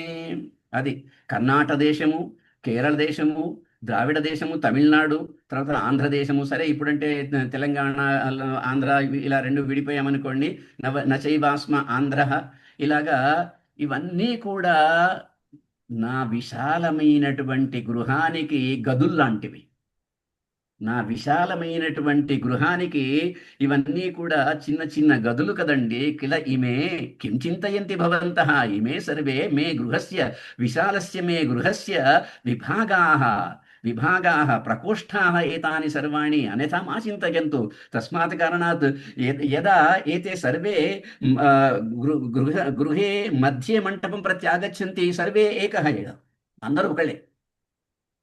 ఇంటి మధ్యలోకి వచ్చారనుకోండి, అందరూ ఒకళ్ళే. ఎవరి ప్రకోష్టంలో వాళ్ళు ఉంటే అది వేరు. కానీ గృహ మధ్య భాగంలోకి వస్తే అందరూ ఒకటే. ఇవన్నీ కూడా చిన్న చిన్న గదులు నావి. కానీ నేను మహాభారతోహం అని చెప్పారు. ఇంకా 4వ శ్లోకానికి వచ్చేసరికి వర్ణముల గురించి చెప్పారు గురువు గారు. విప్రః, క్షత్రియ, వైశ్య, శూద్ర, పార్వత, మ్లేచ్ఛకః, పార్వతః మ్లేచ్ఛకః. పర్వత పర్వత ప్రాంతాల్లో ఉండేటువంటి వాళ్ళు, తర్వాత మ్లేచ్ఛులు. ఇలాగా అనేక జాతులు ఉన్నాయి. కానీ జాతులు విభిన్నంగా ఉన్నాయి, కానీ నిజంగా చూస్తే వీళ్ళందరూ కూడా అమాయకులు. ఎవరో దుష్టుడు కొంతమంది, ఇందాక మీకు సుసంహత భారతంలో ఒకటి ఉదాహరణ చేసి చూపెట్టాను, చెప్పాను చూడండి. ఎవరో కొంతమంది వచ్చి వీళ్ళలో విభేదాలు సృష్టిస్తారు. కానీ అంతేకాని వీళ్ళు జాతిరీత్యా జాతిరీత్యా వేరే వేరే అయిపోయినప్పటికీ వీళ్ళలో విభేదా కిలే మే సమే లోకసిద్ధా, ఏదో చిన్న చిన్న విభేదాలు వస్తాయి. లోకసిద్ధాలే. ఈ చిన్న చిన్న విభేదాలు రావడం అనేటువంటిది సర్వసాధారణమే. కానీ ఆ విభేదాలన్నింటినీ మర్చిపోయి ఏదైనా వచ్చింది, ఆపత్తు వచ్చిందంటే అందరూ కలిసిపోతారు. ఈ జాతులన్నీ, ఈ వర్ణాలన్నీ కూడా ఒక చోటికి వస్తాయి, కలిసిపోతాయి. అందుకే నేను మహాన్ భారతోహం అని చెప్పుకుంటోంది భారతదేశం. ఇంకా ఆ తరువాత 5వ శ్లోకములో జాతుల గురించి చెప్పారు. పైన పైన వర్ణాల గురించి, తర్వాత జాతుల గురించి చెప్తున్నారు. హిందూ, ముసల్మాన్, సిఖ్, భిక్షు, పార్సీ, క్రైస్తవ, ఇలాగా విభిన్న జాతుల గురించి చెప్పారు. ఇలాగ జాతులు వేరువేరుగా ఉన్నప్పటికీ మేమంతా ఒకటే. భారతదేశంలో వీళ్ళందరూ ఒకటే. ఏదైనా సమస్య వస్తే అందరూ కలిసిపోతారు. నవా క్రైస్తవోహం న సర్వోపి చాహం నిరస్త ప్రభేదో మహాన్ భారతోహం. అవసరం వస్తే మేమంతా ఒకటే. జాతిరీత్యా వేరు వేరు పేర్లు ఉంటే ఉండవచ్చు, కానీ మేమందరం మానవులం. మాది మానవ జాతి. ఊరికే పేరుకు చెప్పుకోవడానికి ఇట్లాగా వేరు వేరు పేర్లు ఉంటే ఉండవచ్చు అని చెప్పుకుంటూ మహాన్ భారతోహం అని చెప్పారు గురువు గారు. ఆ తర్వాత మనం 6వ శ్లోకానికి వెళితే నదుల యొక్క ప్రాశస్త్యం అండి. నదుల యొక్క ప్రాశస్త్యం చూడండి, ఎంత చిన్న చిన్న మాటల్లో ఎంత బాగా చెప్పారు. కృషౌ మేత్ర సింధు సదా ఏవ ఆత్మబంధు అని. కృషి వ్యవసాయములో సింధు నది నాకు ఆత్మబంధు. సింధు నది నాకు ఆత్మబంధు అంటే, మరి కొంతమంది ఊరికే అడగవచ్చు, కేవలం సింధు నదేనా, మిగతా నదులు కూడా వ్యవసాయ రంగానికి బాగా ఉపయోగపడుతున్నాయి కదా అని అంటే అనవచ్చు. కానీ ఉత్తర దేశంలో, అది హిమోత్పర్వత ప్రాంతంలో అటువైపు అంతా కూడా అది శిరస్సుగా పరిగణింపబడింది. అటువైపు ఉన్నటువంటి నది అక్కడి నుంచి కిందికి వస్తుంది. కాబట్టి ఇక్కడ గురువు గారు ప్రత్యేకంగా సింధు నది వ్యవసాయానికి బాగా ఉపయోగపడుతుంది, అది నాకు ఆత్మబంధువు లాంటిది అన్నారు. ఇంకా మమ స్నానద్రోణి ముదాసౌ త్రివేణి సంగమంలో స్నానం మనం పోయిన సంవత్సరమే చూసాం. కొన్ని కోట్ల మంది జనం స్నానం కోసం అని వెళ్ళారు. అంటే ఆ స్నానం చేసినంత మాత్రాన గంగా, యమున, సరస్వతి నదుల యొక్క సంగమంలో స్నానం చేసినంత మాత్రాన దేహం పవిత్రమైపోతుంది అనేటువంటి భావన భారతీయుల్లో ఉంటుంది. కాబట్టి ఆయన ఏం చెప్తున్నాడు, స్నానద్రోణి నాకు ఆ త్రివేణి అని. ఆ తర్వాత మరి దక్షిణ ప్రాంతంకి రావాలి కదా. దక్షిణ ప్రాంతానికి వచ్చేటప్పటికి ఏమన్నారు, చిరాత్ పానపాత్రీ చ సహ్యాద్రిపుత్రి అని ఏకవచనం చెప్పినప్పటికీ సహ్యాద్రి కొండల మించి వస్తున్నటువంటి నదులు, ప్రసిద్ధమైనటువంటి నదులు మనకి గోదావరి, కృష్ణ, కావేరి, ఆ ప్రాంతం నుంచి వచ్చేటువంటి నదులు. ఇవి పానపాత్రి, తాగడానికి చాలా స్వచ్ఛమైనటువంటి జలం. అవి తాగితేనే చాలా శరీర పుష్టి కలుగుతుంది. అందుకోసం ఈ నదులన్నీ కూడా ఒక్కొక్క నదికి ఒక్కొక్క వైశిష్ట్యం ఉంది. ఆ నదుల యొక్క వైశిష్ట్యాన్ని ఇందాక నేను చెప్పాను చూడండి. చాలా మంది కవులు ఒక్కొక్క నది గురించి రాసుకుంటూ వచ్చారు. కానీ ఇక్కడ గురువు గారు ఆదిశంకరులను అనుసరించారు కదా, దశశ్లోకి రాయాలి. దశశ్లోకిలో ఉన్నదంతా తీసుకురావాలి. కనుక ఇక్కడ ఈ నదుల యొక్క వైశిష్ట్యాన్ని చెప్పారు. ఇంకా 7వ శ్లోకానికి వస్తే మనకి భాషలు, సమస్తాశ్చ భాషా మమ ప్రాణభూతా సమస్తాని శాస్త్రాణి మూర్ధా మమైవ సమస్తోపి కావ్య ప్రపంచోస్య హృన్మే. అనేక భాషలు, ఈ భాషలన్నీ కూడా నాకు ప్రాణవాయువు లాంటివి. భారత మాత ఏమంటుందంటే ఈ భాషలన్నీ కూడా నాకు ప్రాణం లాంటివి. ఈ శాస్త్రాలు ఉన్నాయి చూసారా, అనేకమైనటువంటి శాస్త్రాలు. పురాణం, ధర్మశాస్త్రం చ విద్యాఖేతా చతుర్దశ అని మనం అర్థశాస్త్రంలోకి, మనుస్మృతిలోకి, వాటిలోకి వెళ్తే విద్యల గురించి, అష్టాదశ విద్యల గురించి, అనేక విద్యల గురించి చెప్పారు, శాస్త్రాల గురించి. ఆ శాస్త్రాలన్నీ కూడా నాకు తల లాంటివి. అలాగే కావ్య ప్రపంచమంతా కూడా నాకు హృదయం అని భారతమాత చెప్పడమే కాదండి, మన గురువు గారికి కూడా కావ్య ప్రపంచమంతా కూడా ఆయన హృదయమే, ఆయన హృదయంలో ఉంది. అందుకోసం ఇవన్నీ ఇన్ని రకాలుగా ఉన్నప్పటికీ నిరస్త ప్రభేదో మహాన్ భారతోహం అని చెప్పారు ఆ తర్వాత శ్లోకంలో. ఇంకా 8వ శ్లోకములో అత్యంత విశాలమైనటువంటి ఈ భూమికి ఒకవైపు ఎత్తైన కొండలు, హిమవత్ పర్వతాలు, ఇంకొక వైపు అత్యంత చాలా లోతైనటువంటి సముద్రం. ఈ మధ్యలో నివసిస్తున్న కోట్లాది ప్రజలంతా ఉన్నారు కదా, వాళ్ళంతా కూడా వాళ్ళు ఏం చేస్తున్నారు? జనైస్మి సర్వై కుటుంబీ వసద్భిః. ఈ ఈ ఈ మధ్యలో నివసించేటువంటి కోట్లాది జనమంతా ఉన్నారు చూసారా, వాళ్ళు నన్ను కుటుంబ పెద్దగా చూస్తున్నారు. అందుకోసమే వాళ్ళందరూ చక్కగా ఉన్నారు కాబట్టి నేను చక్కగా ఉన్నాను. అందుకే అహం మహాన్ భారత అని చెప్పుకుంది భారత మాత. ఆ తర్వాత నెక్స్ట్ 9వ శ్లోకానికి వస్తే, ఇందాక నేను శ్లోకం చదువుతున్నప్పుడే గానం చేస్తున్నప్పుడే మీకు అర్థమైపోయి ఉంటుంది. యదన్యః సుహృత్తస్య హస్తం హి దద్యాం. నేను ఇంత ఇంత చక్కగా ఉన్నాను కదా, నాకేం ఇబ్బంది లేదు, నేను ఎవరి తెరువు పోను అని. యదన్యః సుహృత్, మంచి మాటలతో వస్తే నేను చెయ్యిస్తాను, నా చెయ్యి ఇచ్చి పైకి లాక్కుంటాను, నేను సహాయం చేస్తాను. మళ్ళా చేయిస్తానంటే ఇప్పుడు ఆధునిక భాషలో సెమాంటిక్ చేంజ్, అర్థ విపరిణామం కాదు, అలా కాదు. నేను నేను నేను ఊపు ఇస్తాను అని, నాతోని మంచిగా ఉంటే నేను చాలా సహాయం చేస్తాను. లేదు, నాతోని తిక్క వేషాలు వేస్తానంటే ఏమంటున్నారు? యదా స్యాత్ దుర్హృత్. ఏదైనా మనస్సులో వేరే విషయం పెట్టుకొని ఉంటే అప్పుడు ఏం చేస్తానంటే నేనేం వెనకాడను. అసించ దధ్యాం, ఖడ్గమే చేతిలోకి తీసుకుంటాను ఎవడైనా తిక్క వేషాలు వేస్తే అని చెప్తాను. ఇప్పుడు మనం ప్రస్తుతం భారతదేశం యొక్క పరిస్థితిని చూస్తున్నాం.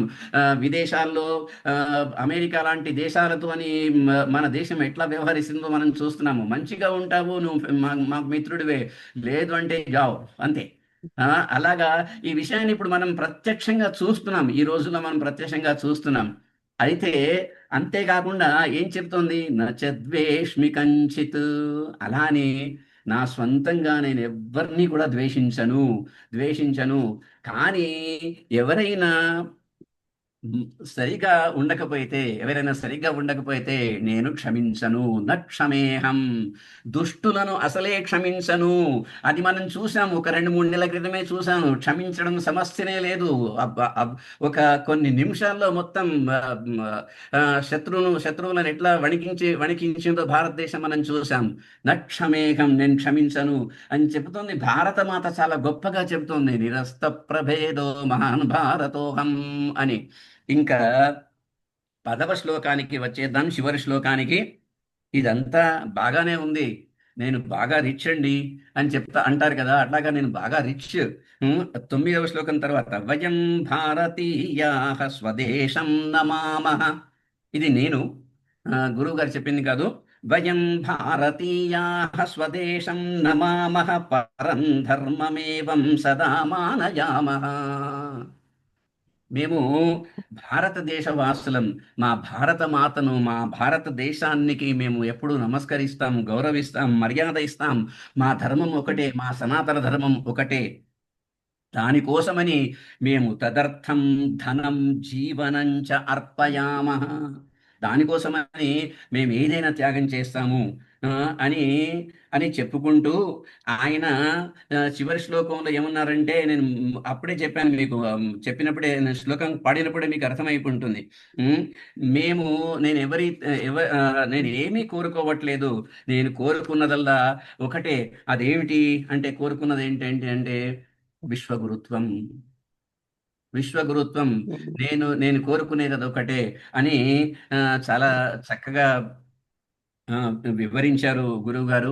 ఇలాగా భారతదేశం యొక్క ఔన్నత్యాన్ని చెప్పుకుంటూ చాలా చక్కగా ఒక్కొక్క శ్లోకానికి చెప్పుకుంటూ వచ్చారు. నిజానికి ఈ ఈ ఈ- ఇప్పుడు ఈ ప్రశస్తిని చూస్తే జనం ఒకవేళ సర్వకారుల దగ్గరికి ఇది తీసుకువెళితే చాలా గొప్పనైనటువంటి బహుమానం వస్తుందన్నట్లు సందేహం లేదు.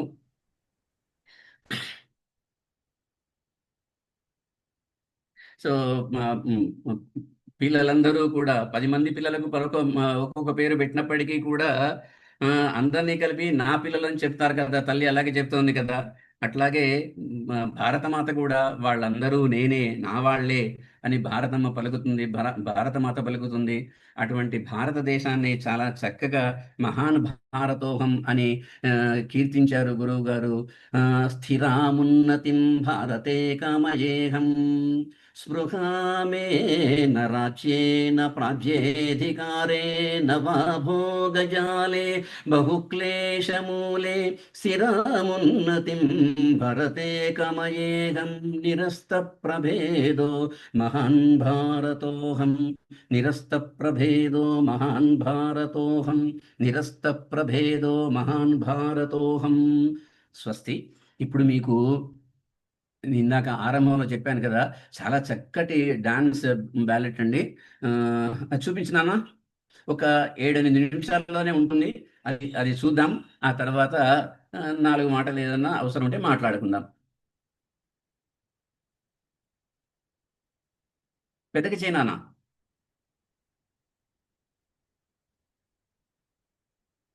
వైడన్ ఇట్.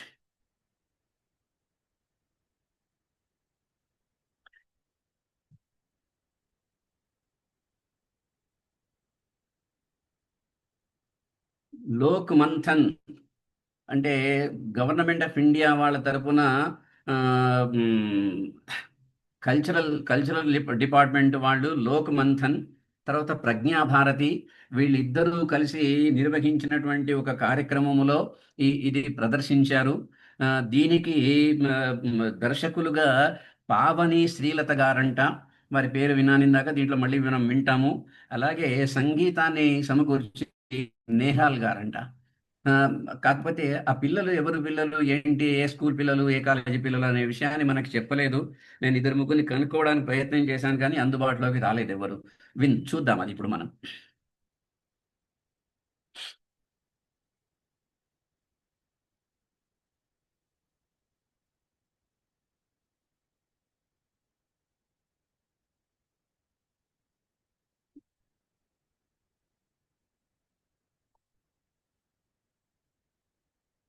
ఆన్ చేసానా? ఎస్. సౌండ్ రావట్లేదు బేటా.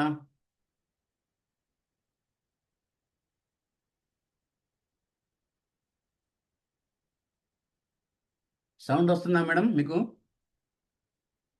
కొంచెమే వస్తుంది, ఎందుకంటే అది దాంట్లో వచ్చినటువంటి వీడియో కదా. సౌండ్ కొంచెం కొంచెం సౌండ్ రావట్లేదు బేటా. భరద్వాజ్ न श्रूयते ध्वनिः. సార్ సౌండ్ రావట్లేదా సార్? నాస్తి न श्रूयते. సౌండ్ రావట్లేదండి అసలు. ఇందాక నేను ప్రాక్టీస్ చేసినప్పుడు మధ్యాహ్నం అంతా బాగానే వచ్చింది రానా? రావట్లేదు, సౌండ్ రావట్లేదు. నేను ప్రాక్టీస్ చేసినప్పుడు బాగానే వచ్చింది మధ్యాహ్నం అంతా, పగలంతా కూడా. సౌండ్ రావట్లేదు. ఓకే సార్, ఒక్క నిమిషం సార్. Yes. వస్తుంది. Yes.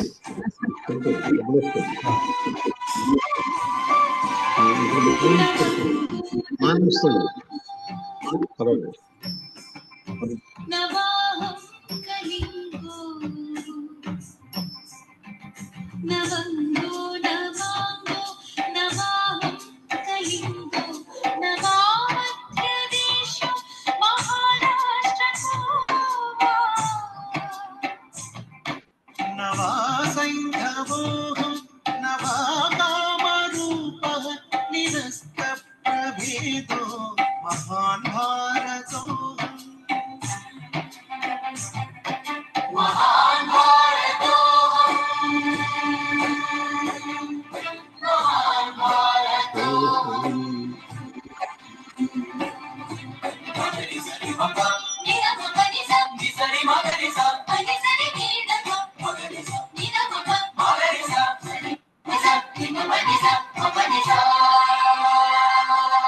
కాశ్మీర దేశో కాన్యకుబ్జః न पञ्जाबदेशो न वा पौरमोहः न वा देहलीयो न मोदप्रदेशः निरस्तः प्रभेदो महान् भारतोऽहं महान् भारतोऽहम् महान् भारतोऽहं महान् भारतोऽहम्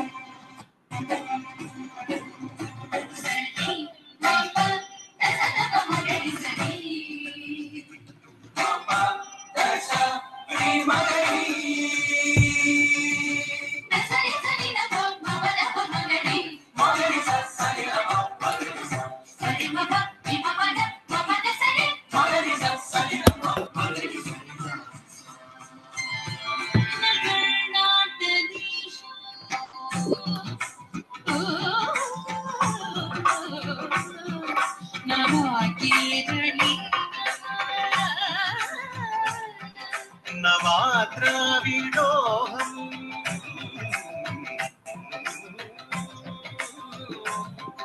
न चैवास्मि पात्रः विशाले गृहे मे विभागाये प्रभेदो महान् भारतोऽहम् महान् भारतोऽहम् महान् भारतोऽहं महान् भारतोऽहम्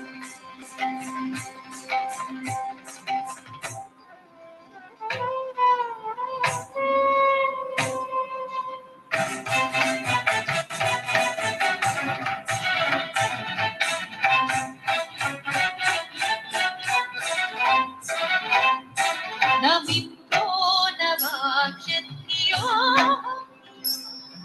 न वैश्यो न शूद्रो न वा पार्वतो म्लेच्छतो वा वेदाखिले मे समेलोकसिद्ध निरस्त प्रभेदो महान् भारतोऽहम् महान् भारतोऽहम् महान् भारतोऽहम्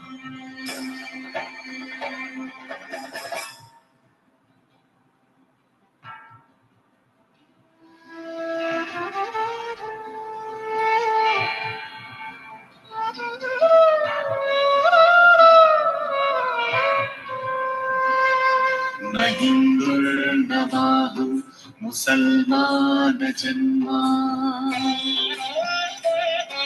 न सिक्खो न भिक्षुर्न पार्सो न जैनः न वा क्रैस्तवोऽहं स सर्वोऽपि चाहम् निरस्त प्रभेदो महान् भारतोऽहम् निरस्त प्रभेदो महान् भारतोऽहम् महान् भारतोऽहम् महान् भारतोऽहम्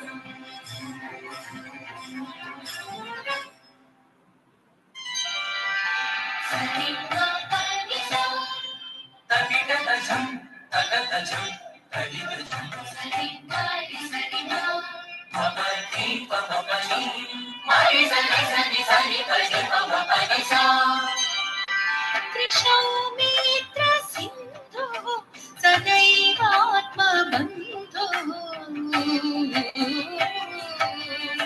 मम स्नानद्रोणी मृदा सौ त्रिवेणी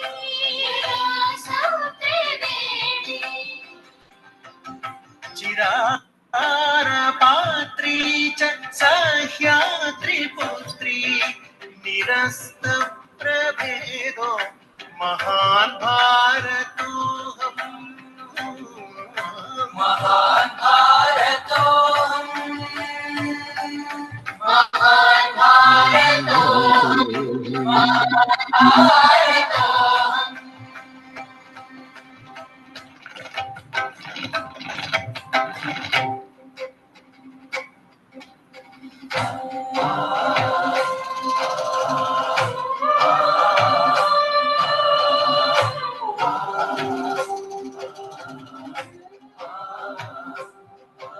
समस्ताश्च भाषा मम प्राणभूतः समस्तानि शास्त्राणि मूढा ममैव समस्तोऽपि काव्य प्रपञ्चोऽस्य हृम्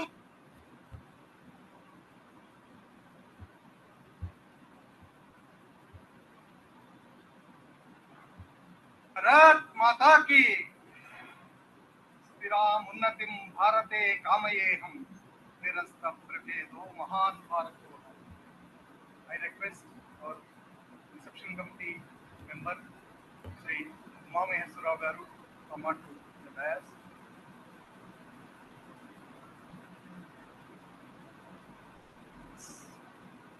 These 10 slokas were written by Acharya Pullala Sri Ramachandra Garu and music by K. Nihal. And I request Bhagini Pavani Sri Lataji to come onto the dais. She choreographed this.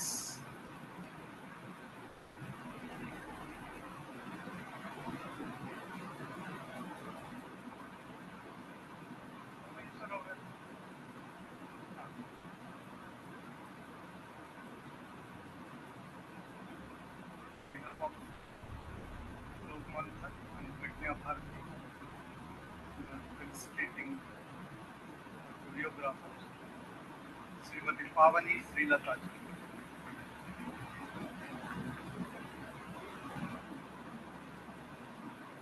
धन्यवाद.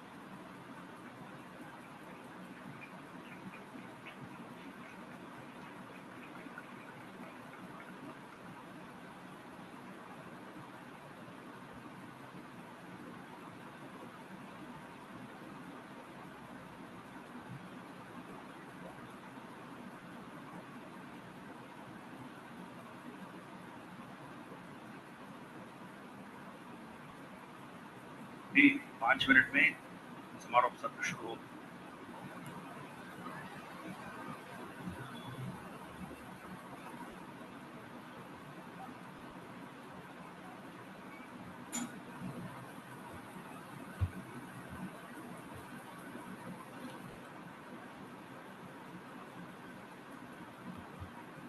మ్యూట్ లో ఉన్నావు. Mute mute Neelakantha mute mute లో ఉన్నావు. Bharadwaj yes last slide చూపెట్టినానా? ఇది హా sir. ధన్యవాదాः. గురువు గారి సాహిత్య సేవ గురించి ఒక 3 రోజులు చాలా విస్తృతమైనటువంటి సెమినార్ నిర్వహించుకున్నాం మేము 2007, 2008 ప్రాంతంలో. అప్పుడు గురువు గారి ద్వారా ఆశీస్సులు అందుకున్నటువంటి సందర్భం అది. స్వస్తి. ఇంకా ఇది ఇవాళకి మహాన్ భారతోహం. మనం ఇంకొక అవకాశం తీసుకుంటాను నేను. దేనికంటే అప్పయ్య దీక్షితులు రాసినటువంటి సూర్య స్తోత్రం ఒకటి ఉంది. అప్పయ్య దీక్షితుల వారు సంస్కృత వ్యాఖ్యానం కూడా రాశారు. దానికి గురువు గారు రచించినటువంటి తెలుగు వ్యాఖ్య ఉంది. సమయాన్ని బట్టి మళ్ళీ మీ ముందుకు వస్తాను. 12 సూర్య స్తోత్రం తీసుకొని, శ్రద్ధర స్తోత్రం తీసుకొని మీ ముందుకు వస్తాను మళ్ళీ ఒకసారి. ఇదండి మహాన్ భారతోహం గురించి. మీరందరూ చాలా శ్రద్ధగా ఓపికతో విన్నందుకు మీ అందరికీ ఆ, ధన్యవాదాలు. చాలా మంది వచ్చినట్టున్నారు ఇక్కడ. పరిమి రామనాథ్ గారు వచ్చినట్టున్నారు. మా మా వదిన గారు పద్మజ గారు చెన్నై నుంచి. చాలా మంది ఉన్నారు. కుసుమ కుమారి గారు. ఎస్. చాలా చాలా మంది ఉన్నారు. ఇంకా అందరికీ ధన్యవాదాలు. ఇంకా ఎవరన్నా మీరు గురువు గారించి కానీ మహాభారతం గురించి కానీ ఏమైనా చెప్పదలుచుకుంటే చెప్పవచ్చు.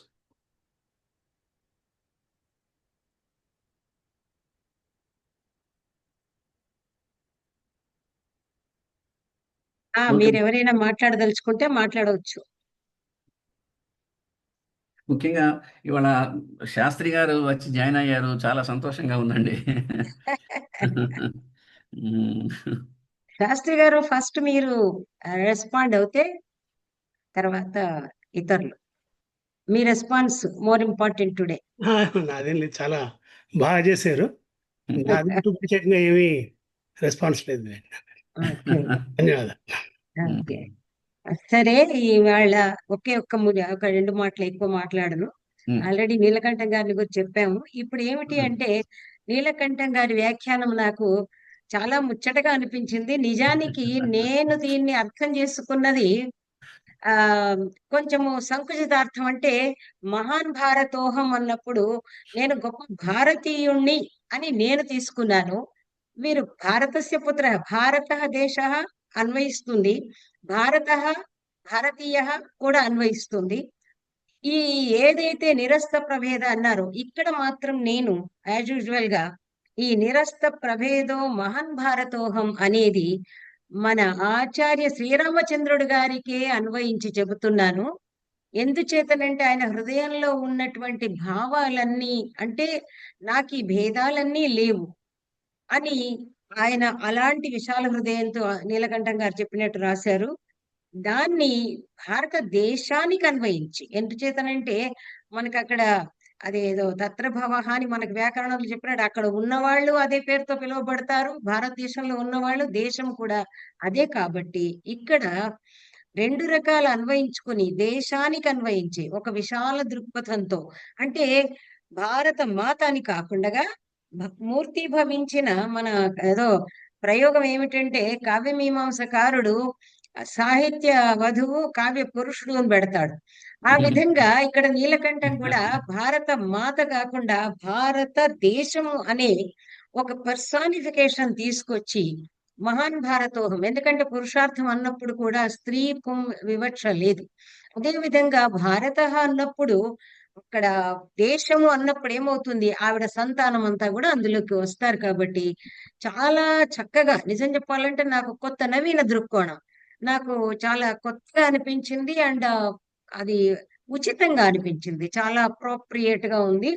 దేశమే అంటే ఒక తల్లి అంటది కదా, నాకైతే భేదాలు లేవు, నాకు భేదాలు లేవు, నాకు భేదాలు లేవు అని చెప్పుకుంటుంది. కాబట్టి నిజంగా అసలు భారతదేశమే కాదు విశ్వమంతా అనుకుంటుందేమో అనిపించేంత అద్భుతంగా రాశారు. ఇప్పుడు నా సెలక్షన్ మీద నాకు నమ్మకము, నాకే కాదు నా సెలక్షన్ మీద మీ అందరికి కూడా నమ్మకం కుదిరింది అని నేను అనుకుంటున్నాను. ఇందాక ఒకసారి వస్తాను అన్నాడు నీలకంఠం. ఒకసారి వస్తే మీరందరూ ఊరుకుంటారని నేను అనుకోవట్లేదు. పదే పదే పదే పదే వస్తే ఇలా 4 మంచి మాటలు వినే అవకాశం దొరుకుతుంది. అందులోనూ కొంచెం రసవత్తరంగా చెప్తారు. కాబట్టి మీ అందరి అభిప్రాయం అదే అని అనుకుంటూ నేను నీలకంఠం గారికి కృతజ్ఞతలు, తర్వాత అభినందనలు, అన్ని కూడా శుభాకాంక్షలు అన్ని చెప్తూ మరి నేను సెలవు తీసుకుంటాను. కానీ మీరు మాట్లాడండి. ఎవరైనా మాట్లాడాలంటే మాత్రం please you talk. That is up to you. ఎందుకంటే ఎవరికైనా కూడా గురువు గారిని గురించి మాట్లాడాలనుకుంటే గనక కొంచెము